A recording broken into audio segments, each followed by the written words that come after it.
नमस्कार दोस्तों, हमारे देश के नाम को लेकर इस समय हर जगह चर्चा है। चर्चा के साथ साथ विवाद भी शुरू हो गया है।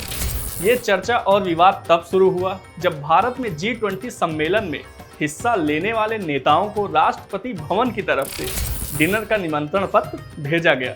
इसमें प्रेसिडेंट ऑफ इंडिया की जगह प्रेसिडेंट ऑफ भारत लिखा था।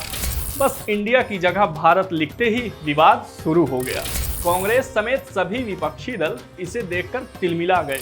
उन्हें लगा कि वो उनके इंडिया गठबंधन के नाम को धूमिल करने की कोशिश कर रहे हैं। सभी विपक्षी नेता एक सुर में कहने लगे कि प्रधानमंत्री मोदी और बीजेपी इंडिया गठबंधन से डर गई है। इसी डर की वजह से अब देश का नाम बदला जा रहा है। दोस्तों, आपको बता दें कि संविधान में दोनों नाम दिया गया है। संविधान में लिखा है इंडिया दैट इज भारत। इसका मतलब हुआ कि देश के दो नाम हैं, इंडिया और भारत। हम गवर्नमेंट ऑफ इंडिया भी कहते हैं और भारत सरकार भी कहते हैं। दोस्तों, आपको बता दें कि सुप्रीम कोर्ट में देश का नाम भारत रखने के लिए 2015 और 2020 में 2 बार याचिकाएं डाली गईं, लेकिन दोनों याचिकाओं को सुप्रीम कोर्ट ने खारिज कर दिया। सुप्रीम कोर्ट ने कहा कि दोनों नाम संविधान में दिए गए हैं, आप जो चाहें प्रयोग कर सकते हैं। इसमें यह बात तो साफ है कि इंडिया की जगह भारत लिखना पूरी तरह संवैधानिक है। हाँ, इंडिया को हटाने के लिए और नाम सिर्फ भारत करने के लिए संविधान में संशोधन करने की जरूरत होगी। मोदी सरकार इस पर क्या फैसला लेगी, ये तो आने वाले वक्त में ही पता चलेगा। लेकिन आपको बता दें कि अत्यंत प्राचीन काल से हमारे देश का नाम भारत रहा। दोस्तों, आपने देश के नाम पर अगर ऐतिहासिक नज़र भी डालें तो कई हैरान करने वाले फैक्ट्स सामने आते हैं। आमतौर पर हम सभी जानते हैं कि हमारे देश का नाम शकुंतला दुष्यंत के पुत्र चक्रवर्ती सम्राट भरत के नाम पर भारत पड़ा। लेकिन कुछ इतिहासकारों का कहना है कि ऋग्वेद में एक भरत नाम के कबीले का जिक्र आता है, जिसका युद्ध 10 राजाओं के एक संघ से हुआ था। इस युद्ध को दशराग युद्ध के नाम से भी जाना जाता है। इस युद्ध में भरत कबीले की विजय हुई और इन्हीं के नाम पर इस देश का नाम भारत पड़ा।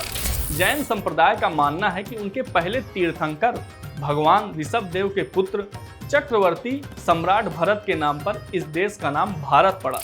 दोस्तों, सनातन हिंदू धर्म ग्रंथों के मुताबिक ऋषि कश्यप की पत्नी अदिति के पुत्र विवस्वान सूर्य के पुत्र मनु हुए। मनु को ही मानव जाति का प्रवर्तक माना जाता रहा है।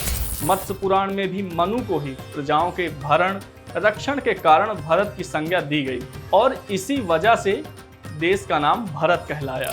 अब पुरु के वंश के राजा दुष्यंत की बात करते हैं। पुरु को शकुंतला से एक पुत्र प्राप्त हुआ था, जिसे सर्वदमन के नाम से भी जाना जाता है। जब शकुंतला सर्वदमन को अपने पिता के पास ले जाती है तो दुष्यंत उसे अपना पुत्र मानने से इनकार कर देते हैं। ये बात तो हम सभी जानते हैं। तब आकाशवाणी होती है कि तुम्हारा ये पुत्र जो सर्वदमन है और ये संसार का भरण पोषण करने की वजह से भरत के नाम से विख्यात होगा।